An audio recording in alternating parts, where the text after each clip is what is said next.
Hello everyone, welcome to Success with Rai Academy. Board और मैं एक बार फिर से उपस्थित हूं आपके सामने इस चैनल पर, और अब हम लगातार कोशिश करेंगे कि उन टॉपिक्स को कवर करें जो हमारे लिए एग्जाम में इंपॉर्टेंट हैं या फिर लगातार एग्जाम में पूछे जा रहे हैं। आज भी हमने 13 ऐसे क्वेश्चन तैयार किए हैं एक ही टॉपिक से, जो लगातार यानी कि कई बार एसएससी के एग्जाम में रिपीट हुए हैं, चाहे वो ईपीएफओ का, ईएसआईसी का एग्जाम हो, जो भी छोटे या एक वनडे एग्जाम होते हैं उनमें इस टॉपिक से, जो ये आपका टॉपिक है, परीक्षाओं में बार बार रिपीट किए गए प्रश्न, कहीं ना कहीं इससे क्वेश्चन पूछा गया है।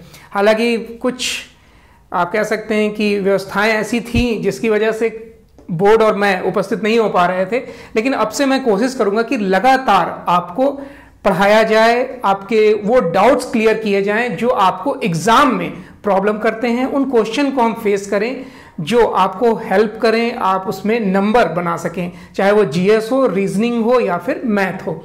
तो सबसे पहले आज जो हम टॉपिक कवर कर रहे हैं वो है परीक्षाओं में बार बार रिपीट किए गए प्रश्न। तो आज हम 13 ऐसे प्रश्न को कवर कर रहे हैं। तो सबसे पहला हम जो क्वेश्चन ले रहे हैं वो है कि भारत का प्रवेश द्वार किसे कहा जाता है, यानी कि एंट्री पॉइंट किसे कहा जाता है। तो भारत का प्रवेश द्वार मुंबई को कहा जाता है। भारत का प्रवेश द्वार मुंबई को कहा जाता है। अगर हम यहीं पर एशिया की बात करें तो एशिया का प्रवेश द्वार हम तुर्की को कहते हैं। एशिया का प्रवेश द्वार हम तुर्की को कहते हैं।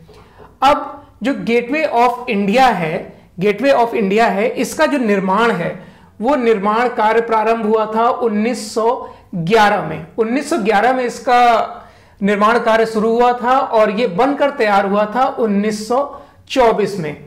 1924 में ये बनकर तैयार हो गया था। और जो इसकी जो हाइट है वो है 85 फुट इसकी हाइट है। और जो इसके आप कह सकते हैं कि डिजाइनर थे या जिन्होंने डिजाइन किया था वो थे जॉर्ज विटेट। जॉर्ज विटेट इसके डिजाइनर थे। तो इस क्वेश्चन में हमें जो भारत का प्रवेश द्वार है उसमें क्या फैक्ट्स मिले, उसमें हमें फैक्ट्स मिले कि प्रवेश द्वार कहा जाता है भारत का मुंबई को, और एशिया का कहा जाता है प्रवेश द्वार तुर्की को। 1911 में इसका निर्माण कार्य शुरू हुआ था, बनकर तैयार हुआ ये 1924 में। जॉर्ज विटेट ने इसे डिजाइन किया था और इसकी हाइट जो है वो 85 फुट है। उसके बाद नेक्स्ट क्वेश्चन है हमारा कि भारत का सिंह द्वार, भारत का सिंह द्वार किसे कहा जाता है। भारत का सिंह द्वार देखिए कोलकाता को कहा जाता है। कोलकाता को भारत का सिंह द्वार कहा जाता है। अब कोलकाता से भी बहुत अच्छे फैक्ट्स हैं ये कि 1911 से पहले तो भारत की जो राजधानी थी वो कलकत्ता थी, ये आपको पता होगा। 1911 के बाद से इसे दिल्ली स्थानांतरित करने की बात हुई। लेकिन अगर हम बात करें कि जब ये राजधानी थी कोलकाता, वो जो राजधानी बनाई गई थी कोलकाता को, वो वॉरेन हेस्टिंग के द्वारा मुगल काल के दौरान, बंगाल की राजधानी पहले मुर्शिदाबाद थी। बंगाल की राजधानी पहले मुर्शिदाबाद थी और मुर्शिदा के बाद बंगाल की राजधानी कोलकाता किया गया। फिर 1911 में यह डिसीजन लिया गया कि 12 दिसंबर 1911 में यह डिसीजन लिया गया कि हमें अब दिल्ली की तरफ कूच करना है, यानी दिल्ली को हमें राजधानी बनाना है। और 13 फरवरी 1931 को दिल्ली को भारत की राजधानी पूर्ण तौर पर बना दिया गया। भारत की राजधानी पूर्ण तौर पर इसे बना दिया गया।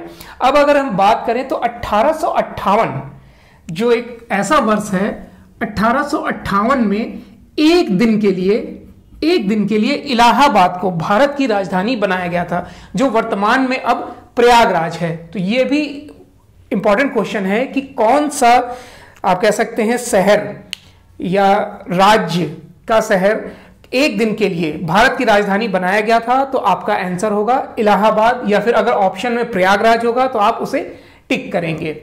चलिए अब नेक्स्ट क्वेश्चन पर आते हैं कि भारत का बगीचा किसे कहा जाता है। देखिए भारत का बगीचा किसे कहा जाता है, बंगलौर को कहा जाता है। भारत का बगीचा बंगलौर को कहा जाता है, जो कि कर्नाटक की राजधानी है। और इसे बगीचा कहा जाता है क्योंकि यहां पर आप कह सकते हैं कि बागवानी के लिहाज से भी कह सकते हैं, या फिर और भी कई ऐसे तथ्य हो सकते हैं, लेकिन अभी फिलहाल के लिए इसे सिर्फ हम इतना याद करेंगे कि भारत का बगीचा किसे कहा जाता है, बेंगलोर को। अब आइए, भारत का मैनचेस्टर किसे कहते हैं? भारत का मैनचेस्टर हम अहमदाबाद को कहा जाता है। भारत का मैनचेस्टर अहमदाबाद को कहा जाता है। अब इसमें हम ये जानते हैं कि उत्तर भारत का मैनचेस्टर किसे कहा जाता है? तो उत्तर भारत का मैनचेस्टर कहा जाता है उत्तर प्रदेश के शहर कानपुर को। उत्तर प्रदेश के शहर कानपुर को उत्तर भारत का मैनचेस्टर कहा जाता है, और दक्षिण भारत का जो मैनचेस्टर है वो कोयम्बटूर को कहा जाता है। कोयम्बटूर को कहा जाता है।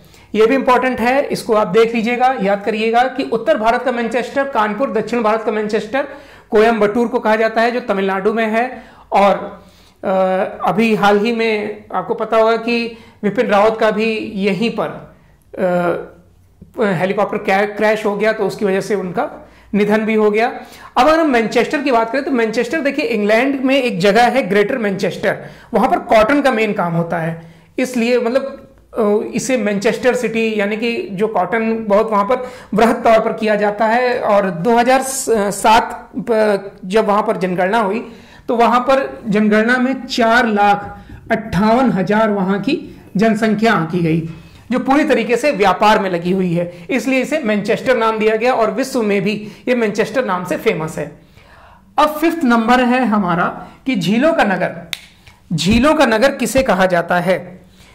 अब देखिए, जितने इससे पहले 4 पॉइंट हमने कवर किए हैं, आपको अगर इसमें कोई डाउट है तो आप कमेंट बॉक्स के माध्यम से जरूर बताइएगा, और मैं उम्मीद करता हूं कि आपको ये पहले से पता होगा। अगर नहीं पता है तो आप इसे देखते हुए चलिएगा। 5th नंबर है हमारा, झीलों का नगर किसे कहा जाता है? तो श्रीनगर को कहा जाता है।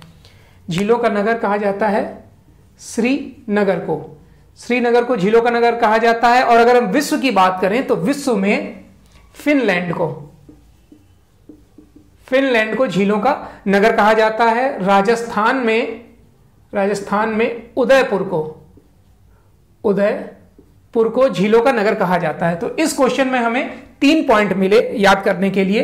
पहला है कि श्रीनगर को झीलों का नगर कहा जाता है भारत में। विश्व में हम फिनलैंड को झीलों का शहर कहते हैं, और हम राजस्थान में उदयपुर को झीलों का नगर कहते हैं। 6th नंबर है हमारा कि भारत का हृदय स्थल किसे कहा जाता है? भारत का हृदय स्थल मध्य प्रदेश को कहा जाता है। मध्य प्रदेश को इसलिए कहा जाता है क्योंकि सांस्कृतिक तौर पर, या फिर आप कह सकते हैं कि हर लिहाज से मध्य प्रदेश एक उत्कृष्ट राज्य माना जाता है। हालांकि अभी की स्थितियां थोड़ी सी बदली हुई हैं, लेकिन अगर हम पहले की बात करें, जब ये क्वेश्चन तैयार किया गया होगा तो उस समय मध्य प्रदेश की स्थिति कई क्षेत्रों में अच्छी रही होगी, इसलिए इस टॉपिक को यानी कि इसका आंसर एमपी माना जाता है। अब 7th नंबर है कि भारत का पेरिस किसे कहा जाता है? तो देखिए, भारत का पेरिस कहा जाता है जयपुर को।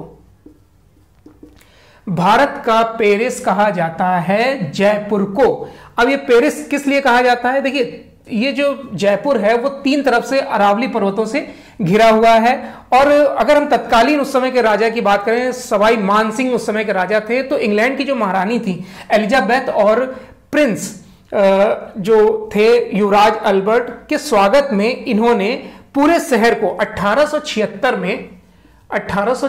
में पिंक कर दिया था।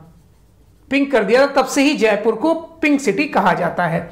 उसके बाद है हमारा 8th नंबर है हमारा कि भारत का चीनी का कटोरा किसे कहा जाता है? तो यह कहा जाता है उत्तर प्रदेश को, क्योंकि यहां पर गन्ने का उत्पादन भारत में सबसे ज्यादा होता है। जब गन्ने का उत्पादन ज्यादा होता है तो ऐसी बात है कि चीनी का, शक्कर का या गुड़ का उत्पादन भी यहां पर सबसे ज्यादा होगा। अगर हम विश्व की बात करें तो विश्व में चीनी का कटोरा किसे कहा जाता है?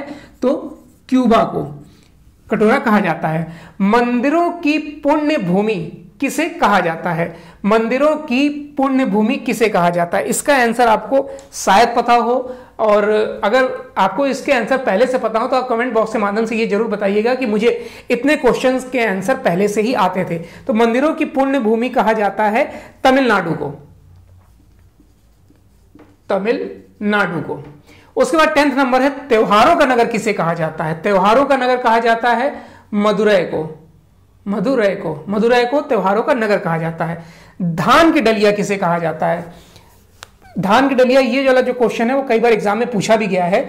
धान की डलिया किसे कहा जाता है? तो धान की डलिया कहा जाता है उत्तराखंड को, सॉरी उत्तराखंड नहीं, छत्तीसगढ़ को कहा जाता है।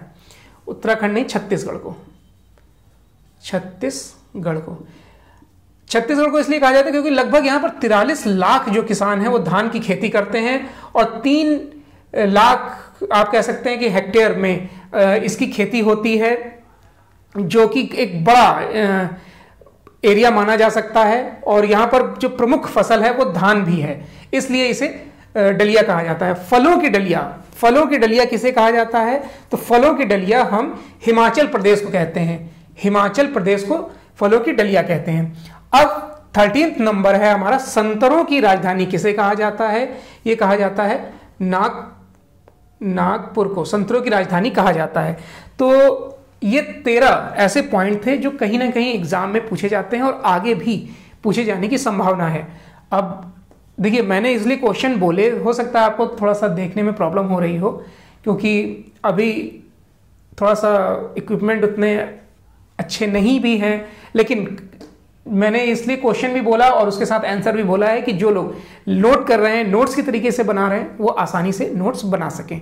आई होप आपको ये वीडियो अच्छा लगा होगा। इस तरीके के अगर आपको और वीडियो चाहिए तो आप कमेंट बॉक्स के माध्यम से बता सकते हैं। वीडियो देखने के लिए धन्यवाद।